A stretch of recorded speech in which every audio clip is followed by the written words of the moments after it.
अब आपको थोड़ा सा ज्ञान देते हैं कि श्रीमद् भगवत गीता जी का ज्ञान किसने बोला। अपुण्यात्माओं इसको तत्व ज्ञान कहते हैं। अब ये ज्ञान तो सबने पता है, किसी से पूछ लो तुरंत उत्तर दे देता है कि श्रीमद् भगवत गीता का ज्ञान किसने बोला, श्री कृष्ण जी ने बोला। अपुण्यात्माओं यदि इस इतना ही कहने से बात बन जाती तो फिर गुरुओं की आवश्यकता क्या थी इन सदग्रंथों को समझने की। श्रीमद् भगवत गीता के अंदर श्री कृष्ण जी का तो रोल ही नहीं कहीं पर भी। पुण्यात्माओं ये वचन सुनोगे तो उठ पटांग लगेगी आपने, क्योंकि आप जी ने ऐसे गुरु मिले जिन्हें आज तक यो ज्ञान निर्णय करके बताया ही नहीं। श्रीमद् भगवत गीता का ज्ञान किसने दिया वो बताएंगे। श्रीमद् भगवत गीता अध्याय नंबर 15 के श्लोक नंबर 16 और 17 में 3 पुरुष हैं, एक सरपुरुष, एक अक्षर पुरुष, एक परम अक्षर पुरुष है। 17वें श्लोक में जो कहा है कि उत्तम पुरुषत्व ने वो परम अक्षर पुरुष है।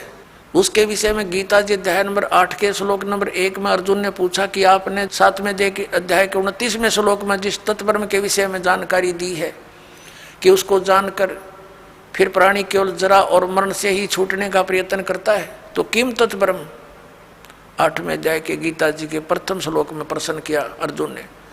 गीता ज्ञानदाता ने 8वें अध्याय के 3रे श्लोक में उत्तर दिया कि वो परम अक्षर ब्रह्म है। तो पुण्यात्माओं ये सरपुरुष कौन है? ये स्वयं ब्रह्म है, ये काल है, ये गीता ज्ञान बोल रहा है। अक्षर पुरुष कौन है? जो 7 संघ ब्रह्मांड का स्वामी है, उसका यहाँ कोई रोल नहीं है। इसलिए हमारे इस अध्यात्म ज्ञान में इस पृथ्वी लोक पर विशेषकर 2 पुरुषों का, 2 भगवानों का रोल है। एक तो इस सरपुरुष यानी ब्रह्म का, जो श्री कृष्ण जी में प्रवेश करके गीता जी का ज्ञान बोल रहा है, जिसने ज्ञान बोला। और दूसरा परम अक्षर ब्रह्म है, जो उत्तम पुरुषत्व अन्य परमात्मा इति उदाहरते, यह लोक तरमावि सेवी भर्ती अवे ईश्वर है। गीता जी अध्याय नंबर 15 के श्लोक नंबर 17 में।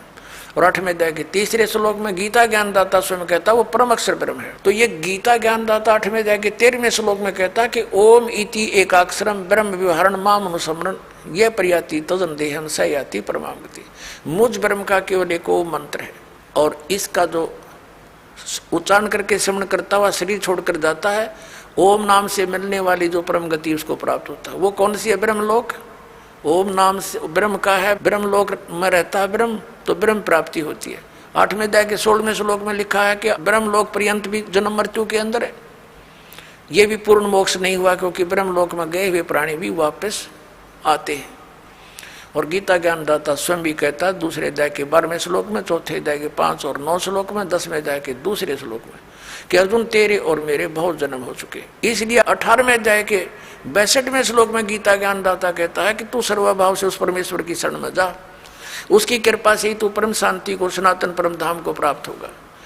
गीता जी अध्याय नंबर 15 के श्लोक नंबर 4 में कहा कि जब तत्वदर्शी संत मिल जा, उसके बाद उस परमेश्वर के उस परम पद की खोज करनी चाहिए, जहाँ जाने के बाद साधक फिर लौटकर कभी संसार में नहीं आते। और जिस परमेश्वर ने सब ब्रह्मांडों की रचना की है, और केवल उसी की भक्ति करो, ये गीता ज्ञानदाता कहता है। तो इससे सिद्ध है कि श्रीमद् भगवत गीता का ज्ञान देने वाले से भी कोई और एक सुप्रीम पावर है। अब श्रीमद् भगवत गीता का ज्ञान कौन दे रहा? जो ये कह रहा कि मेरा एक ओम नाम है, ओम नाम ब्रह्म का है। और ये ब्रह्म कौन है? ये काल है। इसने प्रतिज्ञा कर रखी है कि मैं कभी किसी के समक्ष नहीं आऊंगा, मेरे कर्म और जन्म अलौकिक है। गीता जी अध्याय नंबर 4 के श्लोक नंबर 9 में यह कहता कि अर्जुन मेरे जन्म और कर्म दिव्य है, अलौकिक है। अब पुण्यात्माओं, अब हम आपको श्रीमद् भगवत गीता जी का ज्ञान किसने बोला ये थोड़े से संक्षिप्त में सुनाएंगे। श्री कृष्ण जी का तो रोल ही नहीं है गीता जी के ज्ञान में। कैसे कि श्री कृष्ण जी युद्ध के पक्ष में नहीं थे इस महाभारत के युद्ध में, और 3 बार वो गए हैं शांति दूत बनकर, समझाने की चेष्टा की है कौरव और पांडवों को।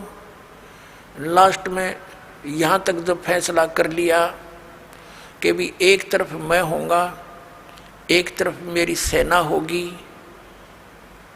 और मैं शस्त्र भी नहीं उठाऊंगा, प्रतिज्ञा कर ली। तो पुण्यात्माओं, जो महापुरुष ये कहता हो कि मैं हथियार भी नहीं उठाऊंगा, क्या फिर वो युद्ध की सलाह दे सकता है? नहीं।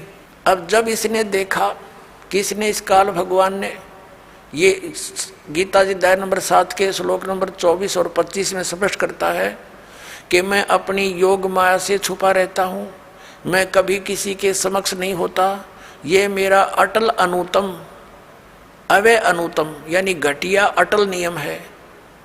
इससे घटिया और क्या होगा? जो पिता अपने पुत्रों के सामने नहीं आता उसमें कोई दोष है? तो इस प्रकार वो स्पष्ट करता है कि मैं अपनी योग माया से छुपा रहता हूँ और मुझ अव्यक्तम व्यक्तिम आपन मनन्ते, मुझ अव्यक्त को, मैं तो अव्यक्त रहता हूँ और मुझे कृष्ण मान रहे हैं ये मूर्ख जन समुदाय। I am not Krishna, Gita ज्ञानदाता कहता।